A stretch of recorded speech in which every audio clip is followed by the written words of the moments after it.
Welcome, everyone. Good morning. Good morning to those who are gathered here in the sanctuary and to all who are joining online today. We begin our service with a very special musical prelude from Scott DeVoe.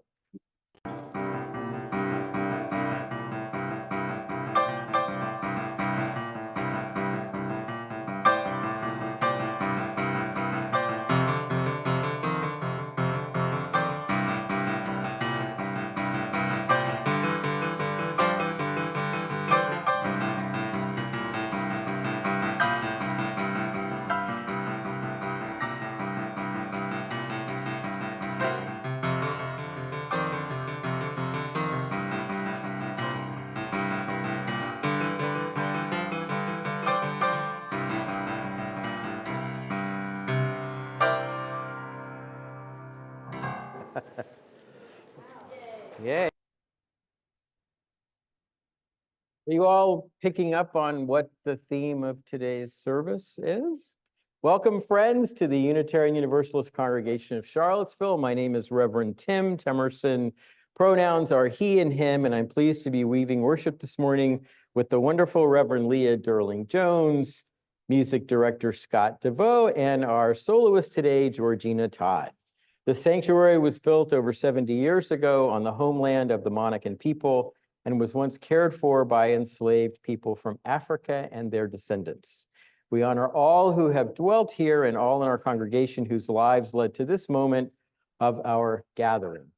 I now invite you to take a moment to greet others. Those online may unmute and say hello, and those here in the sanctuary or in the social hall are welcome to greet your neighbors, especially those you may not know. Hello, everyone. Hello. Hello. Hey, Mary Beth. Everyone. Hey. Hello. Good morning. Good morning. Good morning. Good morning.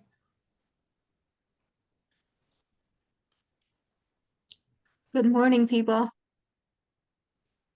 Good morning. Nice to see Good everybody. morning back. It's really nice to stay home on Sunday morning and drink coffee while you're listening to the sermon. I really like that. Yep, that's the way I feel too, especially since I'm about an hour away.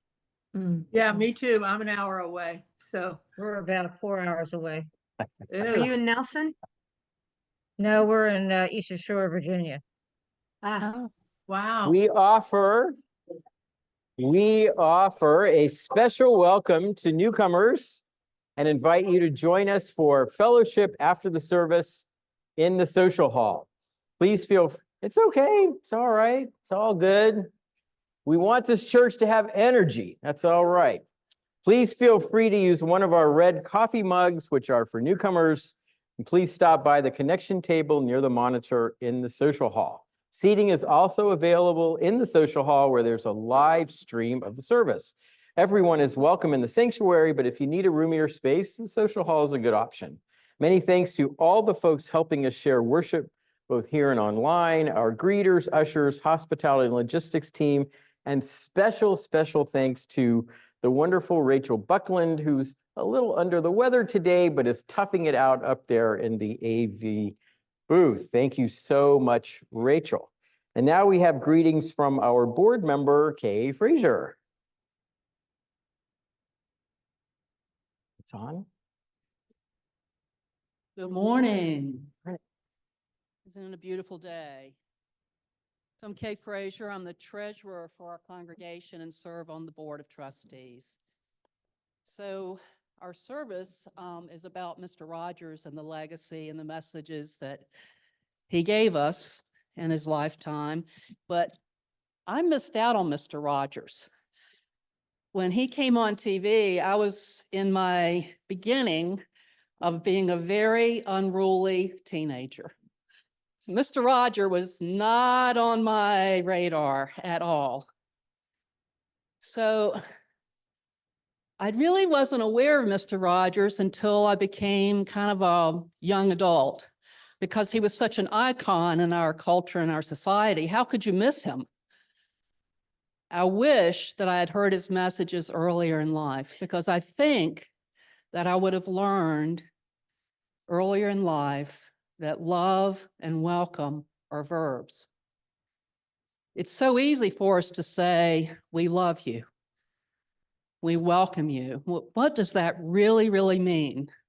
And you may be thinking at this point, well, where is she going with this? Because the Revs are gonna, which I say with all love and affection, that they're gonna be talking about Mr. Rogers. Well, I'm really not gonna talk a lot about Mr. Rogers.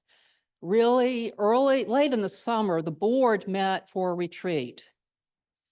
And in that retreat, we talked about an orientation, we got to know each other, but we talked about what is the biggest priority for our congregation in this fiscal year and how can the board assist with that. And what kept rising to the top was long-range planning. And to answer the questions about what does it really mean, what actions can we take as a congregation, what actions can we take to welcome the welcoming congregation and to love one another and love the wider community. So that is our challenge, and that's the challenge for the board for this fiscal year. So I hope that you'll take this opportunity to join with the task force to engage in those questions.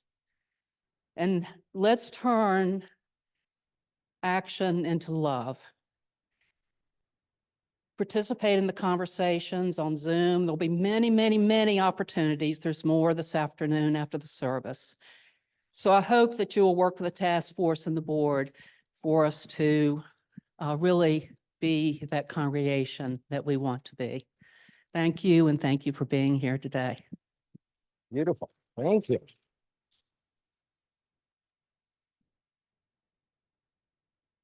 Thank you, Kay. I don't know about you, Reverend Leah. I thought Kay was going to just go forward and preach the whole service here today. So, so as Kay was saying, I've got a few announcements. After the service today, the Strategic Planning or Long Range Planning Task Force invites you to be part of a conversation about how we will put our mission of love into action. Today, we'll hold two conversations based on two important aspects of the mission. One conversation will take place in the parlor, and it will focus on how UUCville can be a safer and more welcoming place for all. The other conversation will take place right here in the sanctuary, and we'll consider how we can most effectively work for a world of equity, justice, and peace for all people. These are all words right out of our mission. We invite you to select which conversation you want to participate in. Both conversations will begin around 12:20, 12:30, so please join us in either the parlor or the sanctuary after you pick up your kids from their religious education classes and get coffee or snacks in the social hall. And for those with kids, please remember that they can be part of Sunday second hour, which I'm told will begin on the playground at 12:30. Our monthly newcomer circle will take place today at 12:15 in Lower Hall 3, which is downstairs. If you are new to our congregation, and man, there's so many new people came in today, I couldn't even keep track of all of them. Please join me and several of our lay leaders for 30 minutes of relaxed conversation. You don't need to have signed up or anything. Just grab your coffee and popcorn and join us. Next Sunday is a food sharing Sunday, and we invite you to bring perishable food, cleaning supplies, and other items to help those members and friends whose budgets are stretched. We're also encouraging those who have extra COVID home tests, which have gotten really expensive, to donate one or more. Please know that anyone who can benefit from donated items is welcome to remain after the service next Sunday to take what they need. And next Sunday is also our annual PJs and pancakes. Woohoo! All ages are invited to wear their jammies to church, if you like. Everyone is invited to a pancake brunch, and yes, there will be vegan and gluten-free pancakes available in the social hall after church. And if you can, please bring fruit to share. As many of you know, Reverend Leah will be going on sabbatical near the end of the month, and we are inviting the UUCville community to offer her a financial gift to help support the wonderful and spiritually enriching travel she has planned during her sabbatical. If you would like to donate by cash or check, We have this and one other box that looks just like it. Please place cash or checks in one of these boxes. There's one in the social hall and this one will be somewhere else. It'll be noticeable. If you want to write a check, make them out to Leah Derlin Jones. You can also donate online at Reverend Leah's Venmo, which is, there it is. There's Reverend Leah's Venmo with the barcode, QR code. So, and Reverend Leah is hiding right now because she feels very embarrassed. So, but please do give generously.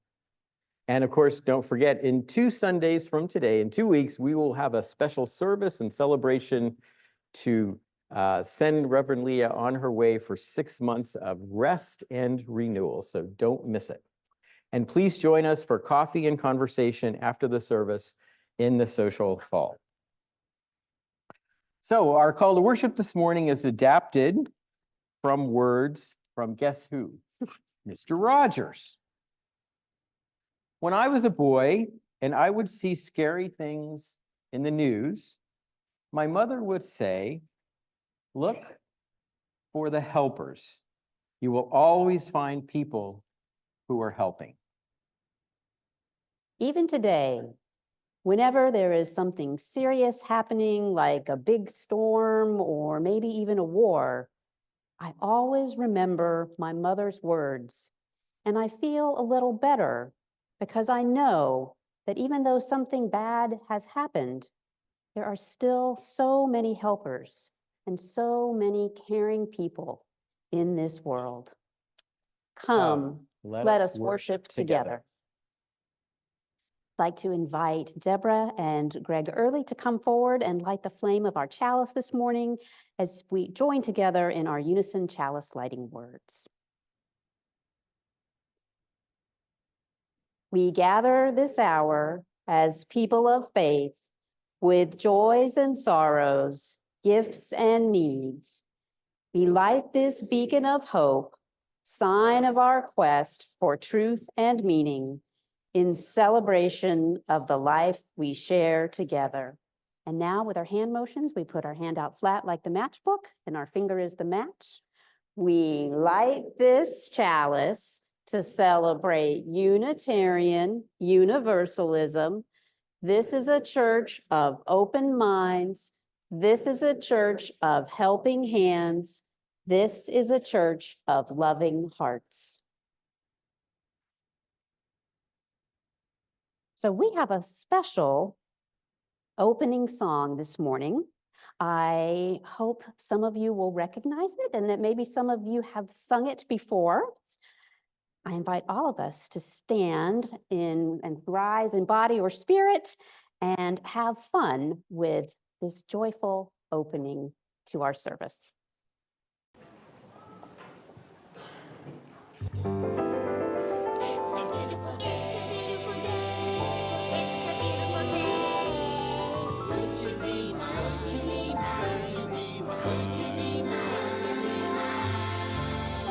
It's a beautiful day in this neighborhood, a beautiful day for a neighbor. Would you be mine? Would you be mine? It's a neighborly day in this beauty wood, a neighborly day for a beauty. Would you be mine? Could you be mine? I have always wanted to have a neighbor just like you. I've always wanted to live in a neighborhood with you, so let's make the most of this beautiful day. La, la, la, la. Since we're together, we might as well say, would you be mine? Could you be mine? Won't you be my neighbor? Won't you please? Won't you please? Please, won't you be my neighbor? Hi, neighbor. Welcome to this neighborhood. Nice. You may be seated.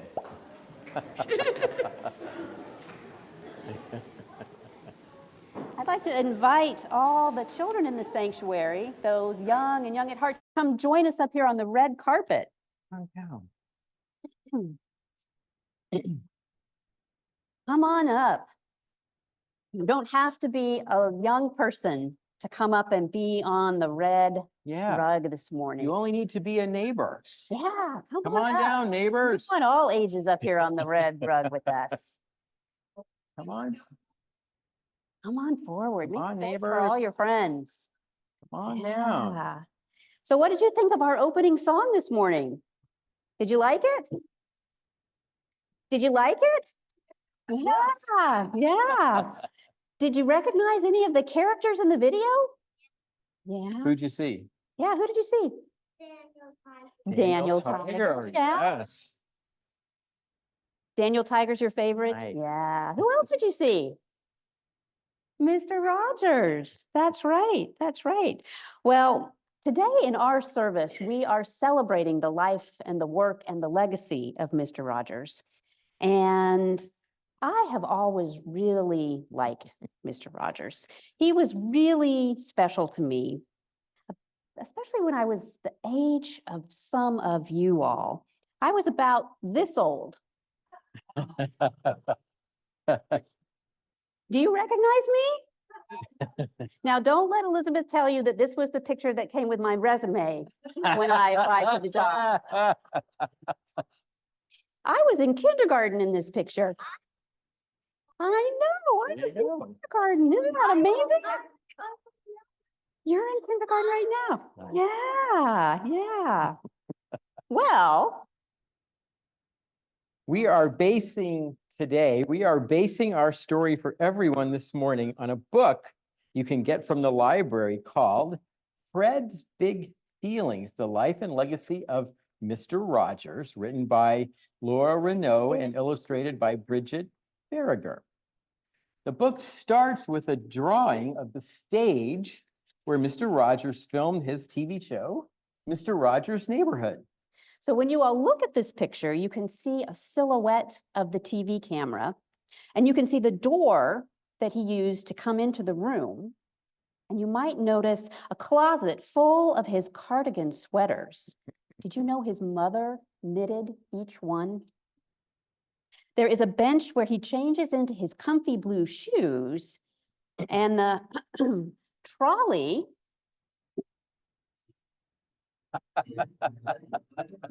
to the land of make-believe. And that's on the track right underneath the window. Many people know Mr. Rogers as America's favorite television neighbor because of all the things he did throughout his life to help people understand each of our feelings and to be good neighbors to each other, no matter our differences. When he was a child, his family called him by his nickname, Freddie. Freddie was a quiet boy with big feelings. In this drawing, we see him with a sad look on his face as he plays inside by himself, while other children are playing together outside. Freddie felt sad when his schoolmates overlooked him. Bullies even teased Freddie about his weight. He felt scared when they chased him home. And when asthma kept him indoors for much of the summer, he felt lonelier than ever. But it was playing the piano that helped him feel better.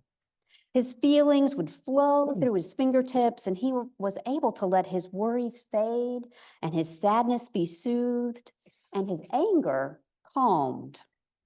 Music helped Freddie express himself, but it was his grandfather McFeely's message of unconditional love that boosted Freddie's good feelings about himself. His grandfather would say, "You made this day a really special day just by being yourself. I like you just the way you are." Gradually, with Grandfather McFeely's words tucked inside his heart and music as his confidant, Fred grew. In high school, when a football injury landed a popular player in the hospital, Fred was there to bring Jim's homework to him, and Fred and Jim became very good friends. With the help of their good friendship, Fred's confidence soared, and he became a leader. As Fred grew into a young adult, he knew that he wanted to graduate from college and then attend seminary to be a minister. Television was a brand new thing then, and as Fred watched the TV at his parents' house, he saw a TV show made for children that upset him. He didn't like the way the characters treated each other, and he didn't think that it was a good thing for children to watch. Yet Fred knew that TV had potential. He could create a TV show that offered something different. What if a TV show could leave someone feeling welcomed or loved or even special? Fred was determined to find out. Fred's chance to find out came at WQED, America's first community-supported TV station. In 1954, Fred and his colleague Josie Carey created a show called The Children's Corner. It was filled with Fred's music, Josie's laughter, and many puppets which Fred animated from behind the scenes. Fred's idea that television could build a community while being entertaining and educational worked, and their show was a hit. Then, in 1968, Fred started his own program, Mr. Rogers' Neighborhood, with very careful attention and care about what was included in each show. Fred now was in front of the camera as the host, and he welcomed children with songs, and he encouraged viewers' curiosity, and he honored his grandfather by naming a character after him, Mr. McFeely, the speedy delivery man. But above all, Fred focused on feelings: silly, shy, happy, sad, angry. He addressed them all.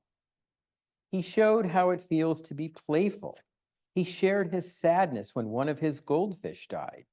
He showed how to be welcoming when he invited police officer Clemens to soak his feet with him in a cool pool of water on a hot day.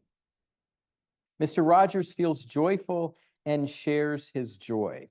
On his show, he visited with special guests like famous cellist Yo-Yo Ma, dancer Ying Li, jazz trumpeter Wynton Marsalis, and even Coco the gorilla.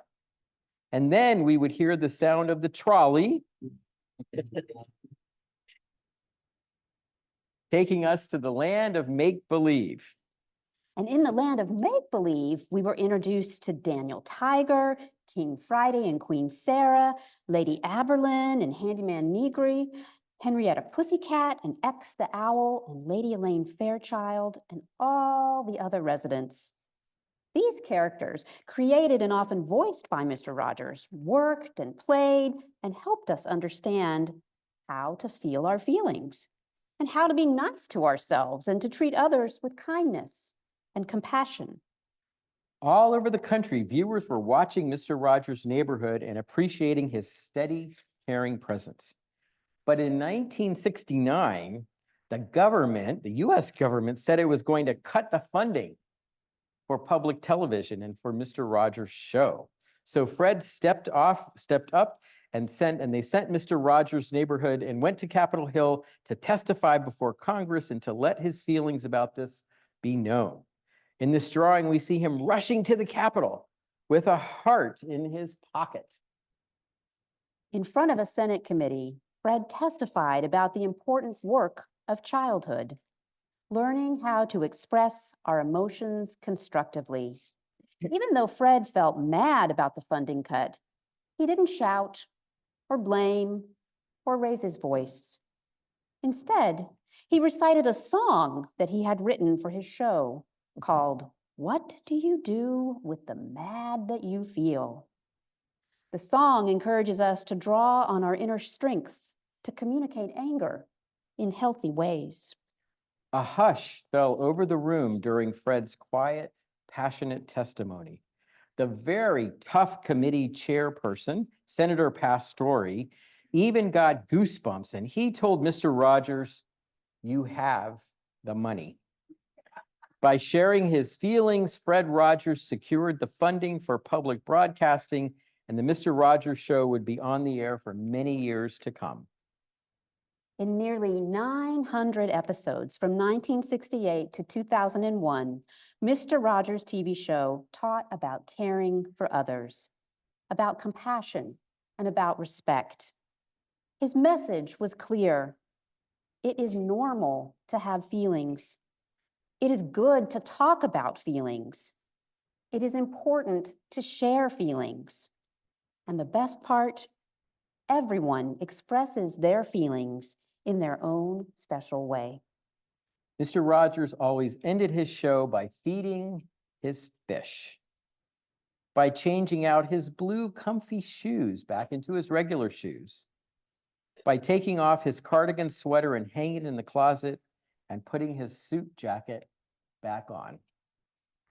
And then he would look into the camera as if he were looking each one of us in the eye. And he would say, "You always make each day such a special day. You know how, by just being you. There's only one person in the whole world like you, and people can like you exactly as you are. And that is such a good feeling." And so ends our story, and I thank you all for listening so well. Yes. What? Yes, it was that book right there. We have some Yeah. sharp eyes up front who have noticed that we have a Yes. copy of Fred's Big Feelings. This Absolutely. is actually a little collection of my Mr. Rogers things. So I invite anybody who wants to come and look at them after service, they will be there for you. But now, Yeah. we're going to sing our children off to their religious education classes. As we leave this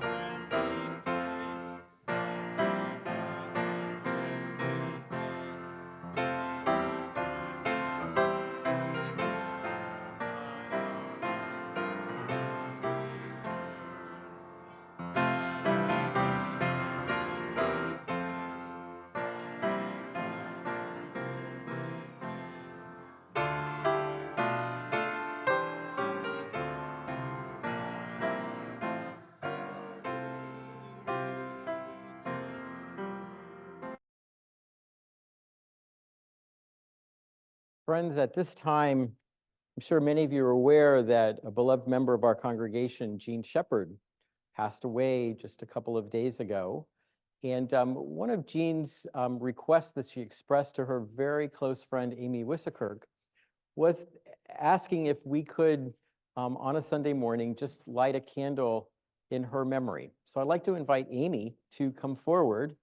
And Amy, we Reverend Leah put a candle in that chalice over there, and we were hoping, or actually the whole family, yes, please, all of you, indeed. So, yes, yes. There'll be a memorial service for Jean in May. But I wonder now, as the candle is lit, if we could just observe a moment of silence in Jean's memory.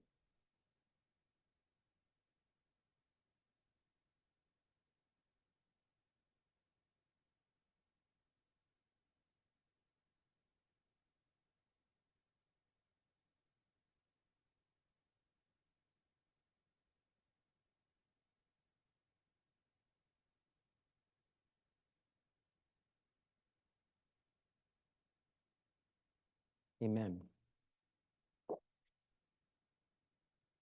Friends, we are an interconnected community that cares for one another. Part of how we embody this care is by making time each week to share the joys and sorrows we hold in our hearts. As is our practice, you are now invited to come forward and place a glass stone in a communal bowl of water as a symbolic act of each being held by the larger love that holds us all. Those online may type their joys and sorrows into the chat. As you can see, Meg Dunham from our pastoral care team is already there and will be holding the space. Meg will also be available for a few minutes after the service in the back corner, back there, if you are in need of pastoral support or just someone to listen to whatever is in your heart. Those worshiping online can contact the pastoral care team at pastoral@uucharlottesville.org. Let us now begin our ritual of joys and sorrows.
Our musical meditation this morning is a gift from Georgina Todd and Scott DeVoe as they offer us Fred Rogers' song, There Are Many Ways to Say I Love You.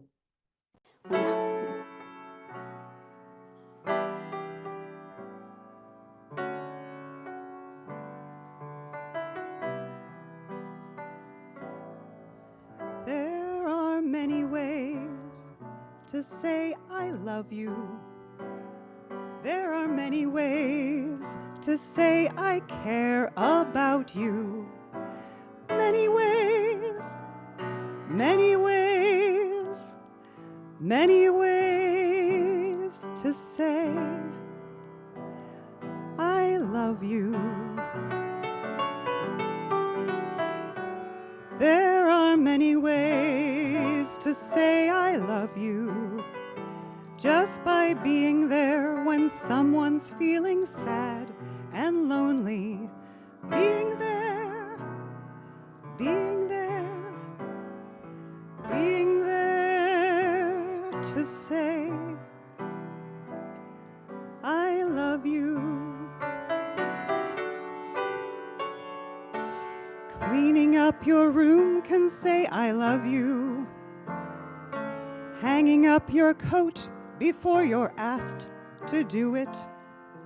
Drawing special pictures for the holidays and making plays. You'll find many ways to say I love you. You'll find many ways to understand what love is. Many ways, many ways, many ways to say I love you.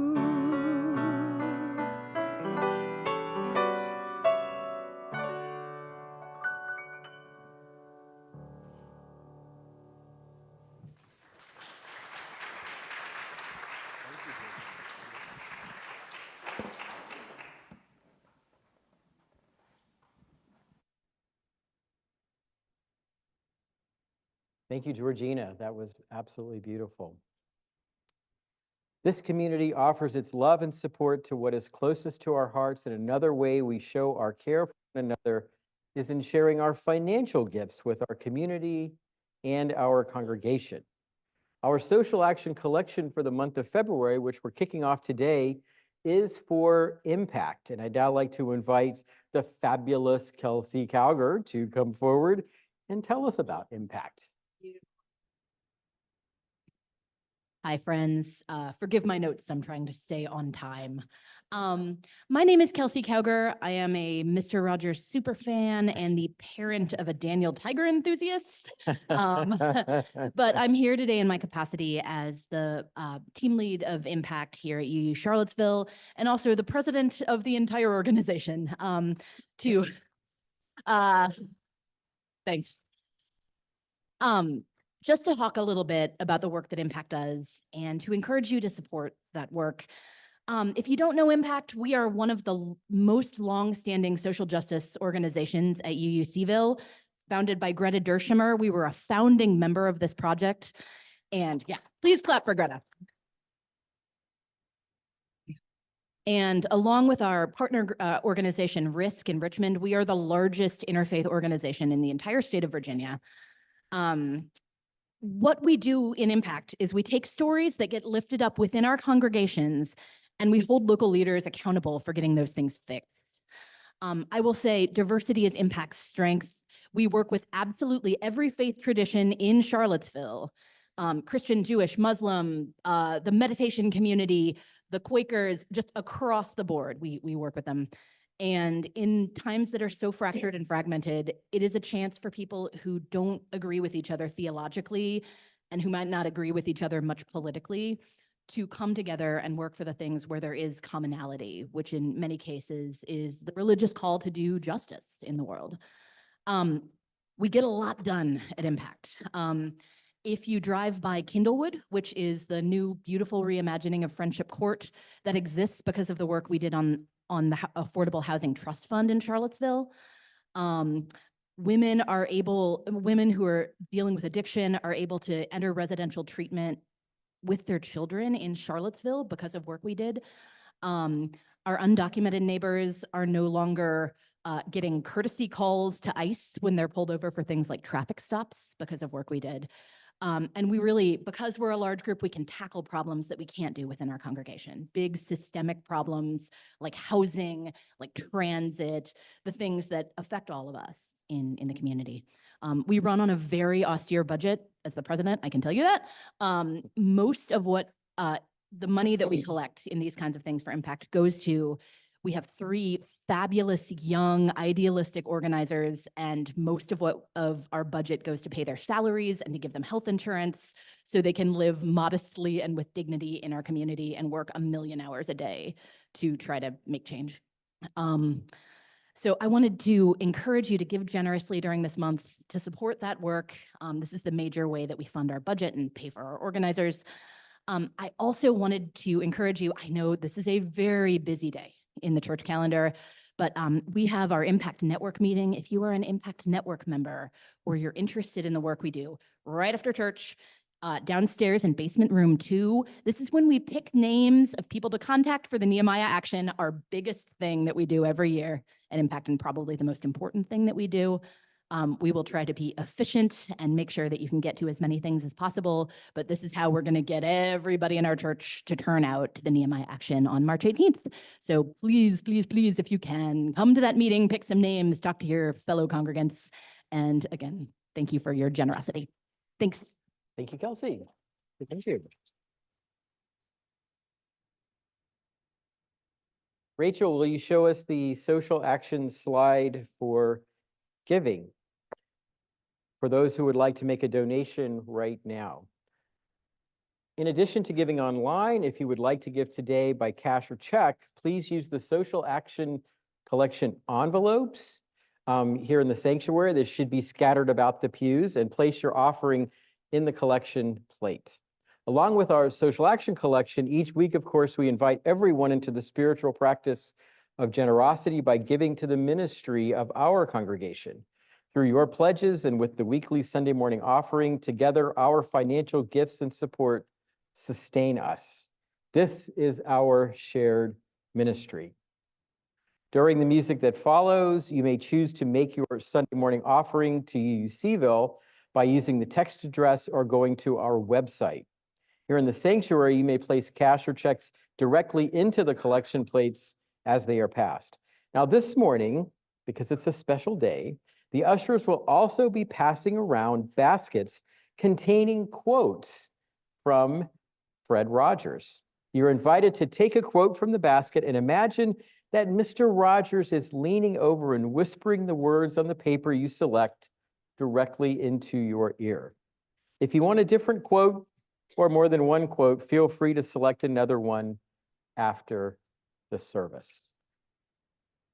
Let us now dedicate all of the many gifts we share with one another by saying, "We accept your gifts with gratitude. May we use them wisely for the highest good."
Nearly everyone remembers Mr. Rogers' Neighborhood.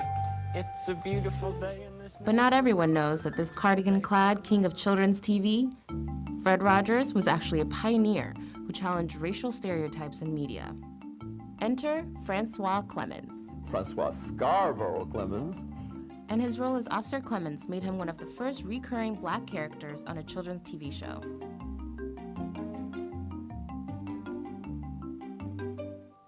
When I started, there were 2-3 shows, period, on television that employed a Black character. Francois grew up during the Civil Rights Movement and times of great racial tension in the U.S. So when Fred asked me to be a police officer, Fred, are you sure? Do you know what policemen represent in the community where I was raised? And then he started talking about children needing helpers and the positive influence that I could have for young children. My heart opened as I listened to him. He accepted the role, not knowing he would end up playing Officer Clemens for 30 years. And one of his most memorable scenes is also one of his favorites. There are many ways to say I love you. It's a very big deal for me to be putting my feet in the water with Fred. During a time of segregation, the symbolism wasn't lost on Francois. To say that he didn't know what he was doing or that he accidentally stumbled into integration or talking about racism or sexism, that's not Mr. Rogers. It was well planned and well thought out, and I think it was very impactful. There are many ways to say I love you. That impact was felt by many, but for Francois, it was personal. I was in the studio one day. That particular day, he was filming the end of the show. And when he got to the part, he said, "You make every day a special day." You know how? By just your being you. And I swear it was like, he was looking right into my eyes. And when the music stopped, I said, "Fred, were you talking to me?" And he said, "Yes, I have been talking to you for years, but you heard me today."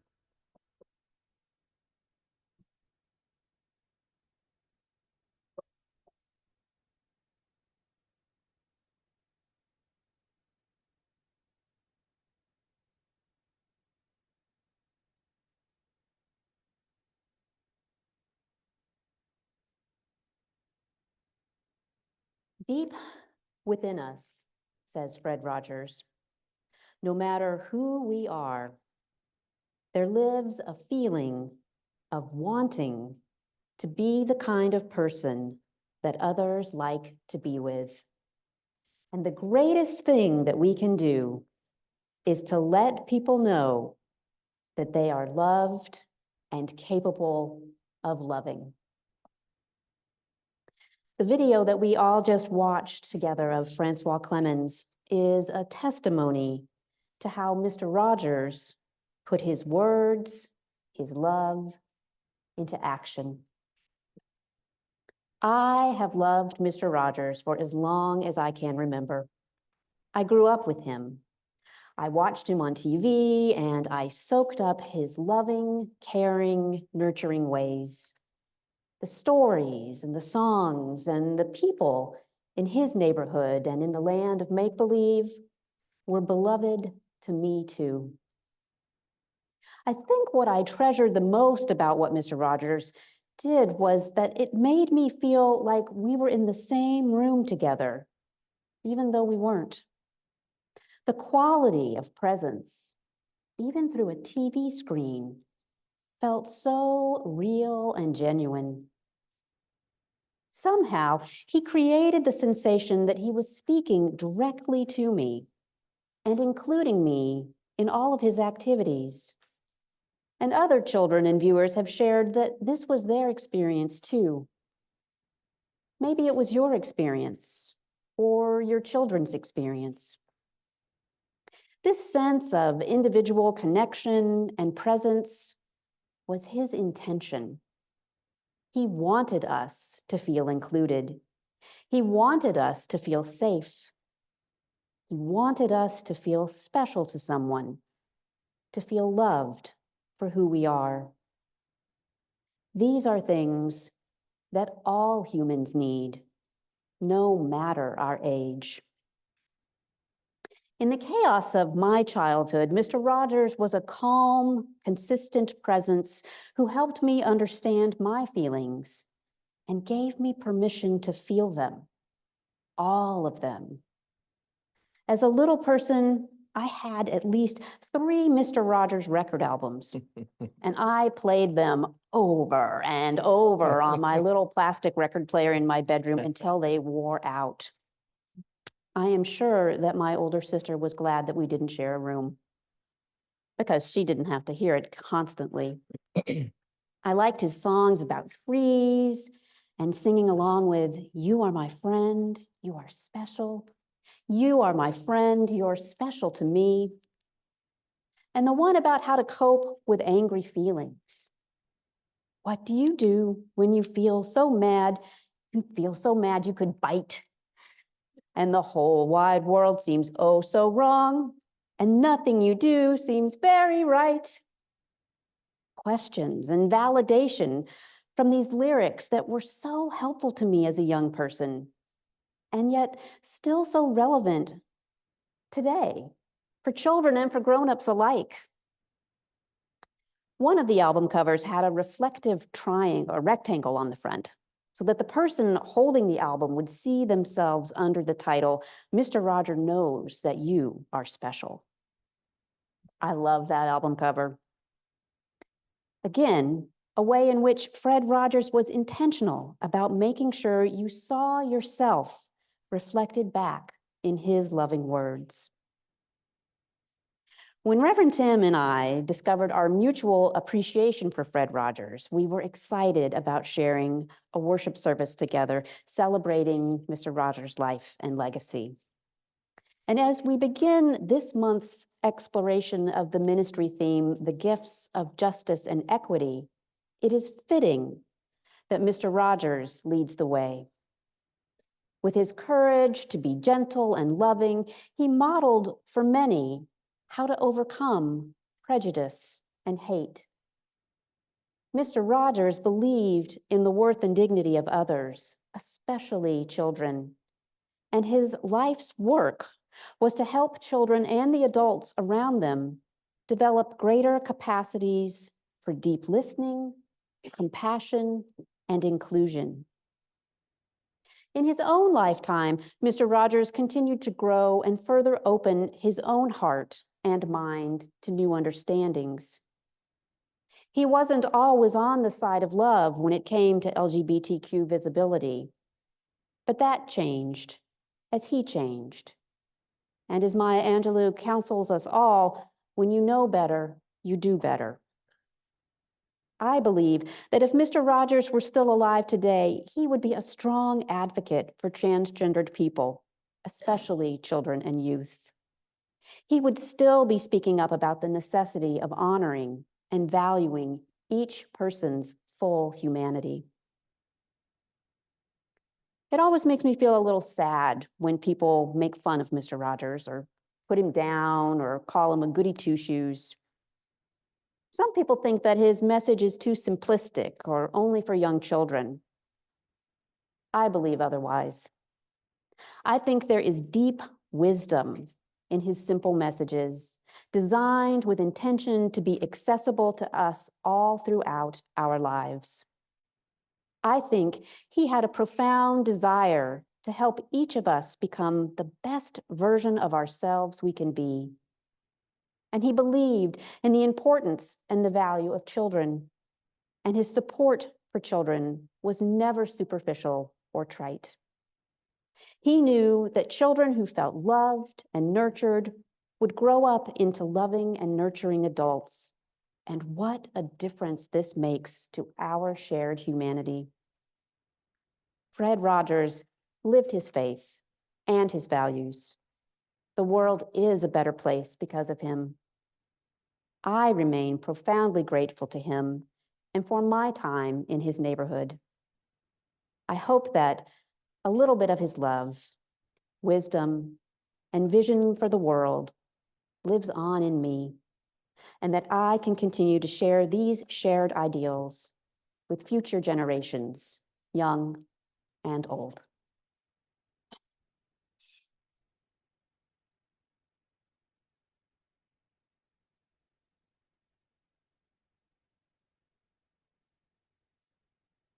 Thank you, Reverend Leah. It has been a joy to put this service together with you.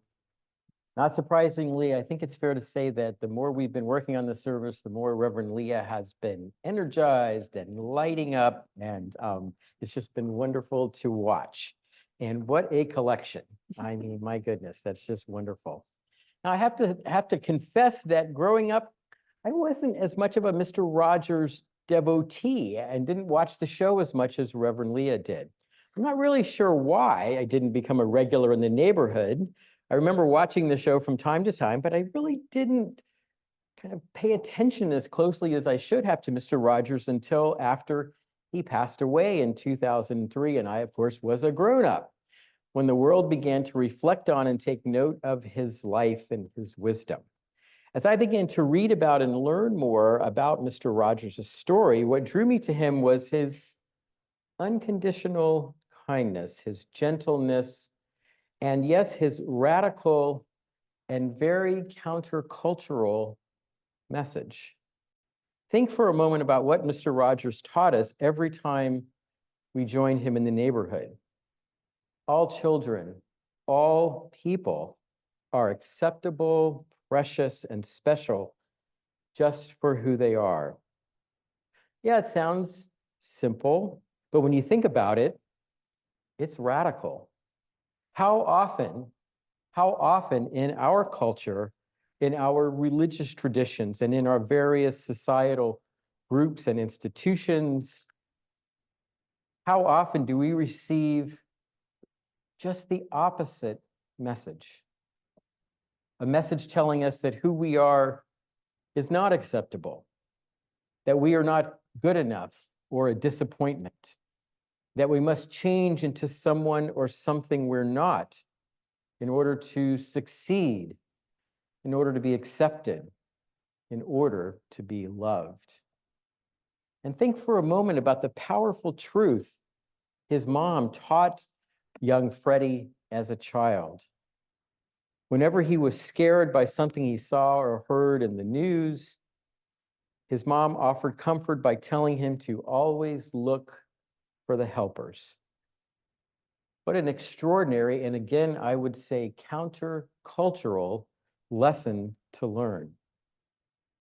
In a society that so often teaches us that, hey, you're on your own. Pick yourself up by your bootstraps. Mr. Rogers reminds us that we are not alone, that we do indeed have each other, and that for all of the trouble, the brokenness, and the many scary things in this world, there are kind and caring people who are ready to help, ready to care, and of course, ready to love. How I wish Mr. Rogers was still with us. We need him. I think Reverend Leah is most certainly correct that Mr. Rogers would be very welcoming and loving of trans people and especially trans children to the neighborhood, and he would celebrate their beauty and dignity. He would also be such a powerful contrast to the aggressive behavior and frightening language that we confront on social media and just really almost everywhere on a daily basis.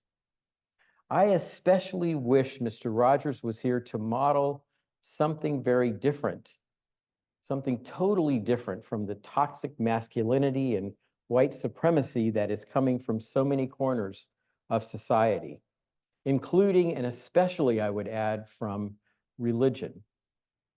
Time and again, Mr. Rogers taught us that we can talk to each other, that we can learn from one another, and that we can soak our tired feet together. More than anything else, Mr. Rogers showed us that gentleness and kindness make us strong, courageous, and the helpers that we in our world so badly need. So let me just conclude by reminding you that as we talk about and develop a plan for putting our mission, which is rooted in love, putting our mission into action, I invite us to keep the vision and the example of Mr. Rogers front and center in our minds, and our hearts. Let's keep kindness and gentleness at the center of UU Seville. Let's build a community that is safe and welcoming for all. A community in which people know that they are special, just the way they are. And let's make sure that when people hear or learn about the UU Congregation of Charlottesville, that the first thing that comes to mind is, oh yeah, I've heard of them. That's the religion and the congregation of helpers. Let's be that religious community. Amen. Amen. Blessed be. So let's now rise in body or spirit. Georgina is going to lead us in It's Such a Good Feeling, a wonderful song. The lyrics will be on the screen, so please rise.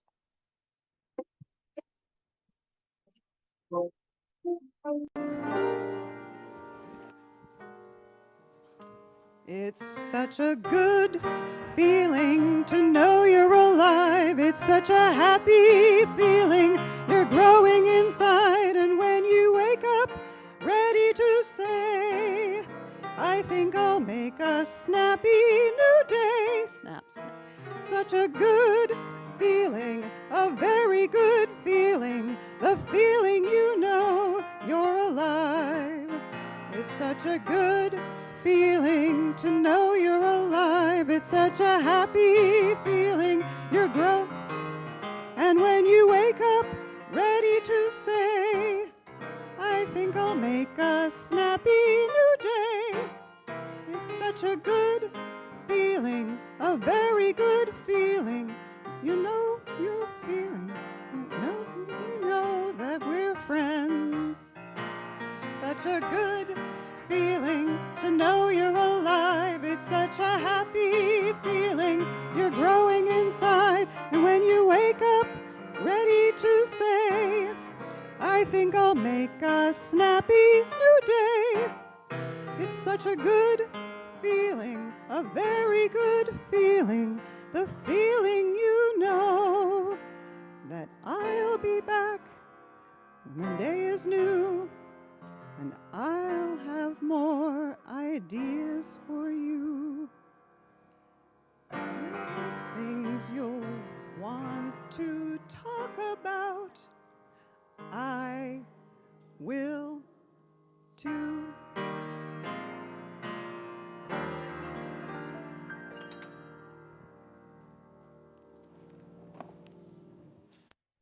Our closing words are, of course, from Mr. Rogers. You don't have to do anything sensational for people to love you.